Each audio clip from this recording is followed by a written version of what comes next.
Nama saya Aura Cinta Zahra dengan NPM 2508 20193. Pada EAS Bahasa Pemrograman 2 ini saya membuat program Karaoke Room Management System berbasis aplikasi Java Console. Nah, studi kasus yang saya pilih ini adalah tentunya merupakan pengelolaan room karaoke. Terdapat 7 fitur utama. Yang pertama ada manajemen room, yaitu create, read, update, and delete data room. Yang kedua ada booking room. Yang ketiga ada check out pelanggan. Yang keempat ada waitlist antrian menggunakan QW. Yang lima ada riwayat transaksi menggunakan stack. Yang keenam ada layanan VIP dan reguler menggunakan downcasting. Dan ketujuh ada lihat semua booking aktif menggunakan linked list. Nah, jadi alasan saya memilih kasus ini adalah karena memungkinkan penerapan konsep seperti database, inheritance, overriding, downcasting, linked list, QW, and stack secara logis dalam proses bisnis sistem. Nah, untuk tabel yang saya gunakan ada dua tabel, yaitu room and booking, di mana room memiliki beberapa atribut. Yang pertama ada room ID, yaitu sebagai primary key, room name, room type, capacity, price per hour, status, has minibar, has private WC, and has KTF, di mana has KTF adalah untuk regular room yang ingin menambahkan kapasitas mic. Lalu ada booking, di mana booking ini memiliki atribut booking ID sebagai primary key, customer name, room ID sebagai foreign key, horse book, total bill, booking time, and status. Nah, untuk relasi antara room dan booking ini, di mana room bisa memiliki banyak detail booking. Jadi, data dari database ini kemudian akan dipetakan ke dalam objek Java sehingga setiap record room-nya dapat direpresentasikan menjadi objek room, VIP room, ataupun regular room. Kan? Bisa dilihat di sini ada parent class, yaitu classroom yang memiliki atribut room ID, room name, capacity, price per hour, status, di mana ia memiliki dua child, yaitu kelas VIP room dan juga regular room, di mana kedua kelas tersebut itu mewarisi seluruh atribut metode dari room, seperti ini, dari super, room ID, room name, capacity, price, per hour, and status. Jadi, alasan penggunaan inheritance adalah karena seluruh jenis room memiliki karakteristik dasar yang sama, namun memiliki fitur dan aturan yang berbeda.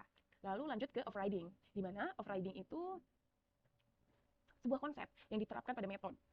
Contohnya ada di ini, metode get room and calculate bill, di mana kalau kita lihat di VIP room terdapat metode calculate bill yang dikenakan tambahan biaya layanan eksklusif sebesar 30%.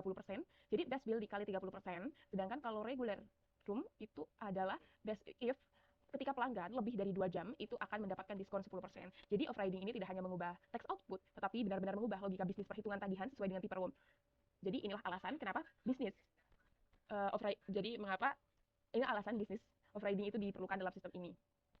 Lalu yang ada downcasting, di mana downcasting ini merupakan konsep yang digunakan untuk ketika objek disimpan dalam referensi parents class, classroom ya, tetapi perlu mengakses khusus child class-nya. Sebagai contoh, bisa kita lihat di VIP room ini terdapat metode order minibar dan request private service. Nah, padahal ini tuh tidak ada ya, dengan downcasting tersebut kita tuh jadi bisa mengakses fitur minibar dan layanan eksklusif. Ini juga sama dengan regular room yang menggunakan downcasting, request extra mic. Jadi dia bisa mengakses metode extra mix. Jadi alasan penggunaan downcasting adalah karena fitur tersebut hanya tersedia pada child class. Selanjutnya ada linked list yang berguna untuk menyimpan daftar booking.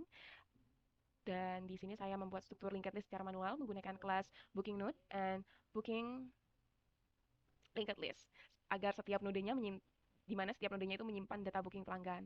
Lalu ketika pelanggan melakukan booking, data akan dimasukkan ke linked list menggunakan metode add. Lalu ketika pelanggan check out, data akan dihapus menggunakan metode remove. Jadi linked list ini dipilih karena data booking aktif bersifat dinamis dan mengalami penambahan maupun penghapusan. Lalu ada yang namanya QW. QW ini digunakan untuk mengelola pelanggan yang masuk daftar tunggu atau waitlist. Nah, struktur QW ini juga dibuat secara manual menggunakan waitlist node and waitlist node and waitlist QW-nya ya, ada di bawah. Nah, ketika room penuh, pelanggan akan masuk antrian QW, NQW ya, di sini.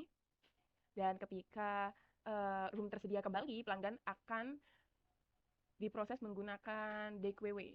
Jadi konsep yang digunakan adalah FIFO atau first in first out, sehingga pelanggan yang datang lebih dulu akan dilayani lebih dulu. Lalu lanjut ke pembahasan tentang stack-nya.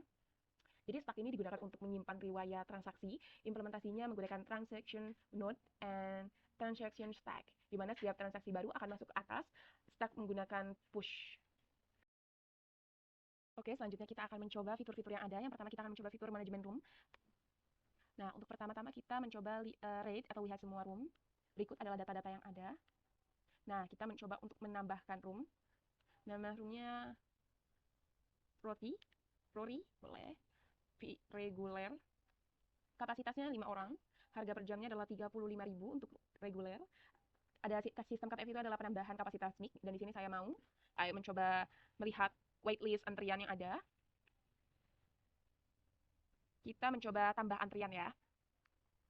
Contohnya Yaya. Lalu tipenya adalah reguler. Nah, itu sudah berhasil ditambahkan ke posisi 1.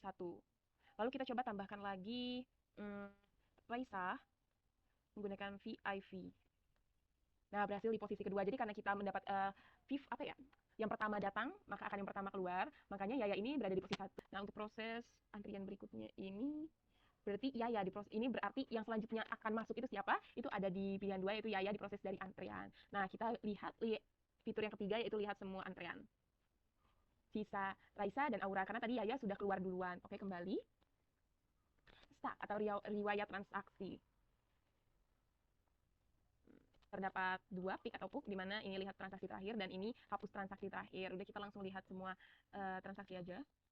Nah, di sini ada room, Raisa, Yaya. Dan terbaru ya. Disimpulkan bahwa sistem ini telah memenuhi seluruh ketentuan EAS, yaitu menggunakan database, object, inheritance, operating, downcasting, linked list, queue text, serta create, read, update, delete yang terintegrasi dalam satu studi kasus manajemen room karaoke. Sekian presentasi dari saya. Wassalamualaikum warahmatullahi wabarakatuh.